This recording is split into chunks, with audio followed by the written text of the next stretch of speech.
रायगड जिल्ह्यातील रोहा तालुक्यातील उपजिल्हा रुग्णालयाचा भोंगळ कारभार समोर आलाय। 11 वाजले तरी रुग्णालयात ओपीडी डॉक्टर उपलब्ध नाहीयेत। याचमुळे नागरिकांसह रुग्णांना मोठ्या प्रमाणात हाल सहन करावे लागत आहेत। रोहा उपजिल्हा रुग्णालयाच्या अधिकाऱ्याशी याबाबत विचारपूस करण्यासाठी गेले असता अधिकाऱ्याची खुर्ची सुद्धा रिकामीच पाहायला मिळाली। त्यामुळे रुग्णांचा नक्की वाली कोण असा प्रश्न उपस्थित होतोय। या संदर्भात जिल्हा आरोग्य अधिकारी यांच्याशी आमच्या प्रतिनिधींनी संपर्क केले असता त्यांनी सुद्धा पत्रकारांच्या कॉल न उचलता दुर्लक्ष केलेले पाहायला मिळाले।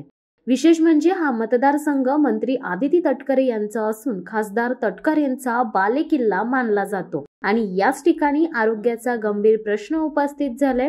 ही खरी तर लाजिरवाणी बाब असल्याचे स्थानिकांकडून बोलले जात आहे। रायगडमध्ये सध्या सर्वच राजकीय नेते हे पालकमंत्री पदासाठी रस्सीखेच करताना व्यस्त आहेत। अशा परिस्थितीत नागरिकांच्या या गंभीर समस्येकडे लक्ष नक्की कोण देणार हे पाहणे गरजेचे ठरणार आहे। शिवसत्ता टाइम्स न्यूज ब्युरो रोहा। दे धडक बेधडक वृत्त देणाऱ्या आपल्या शिवसत्ता टाइम्स न्यूज चॅनलला लाल बटन दाबून सबस्क्राईब करा आणि बेल आयकॉनला क्लिक करायला विसरू नका।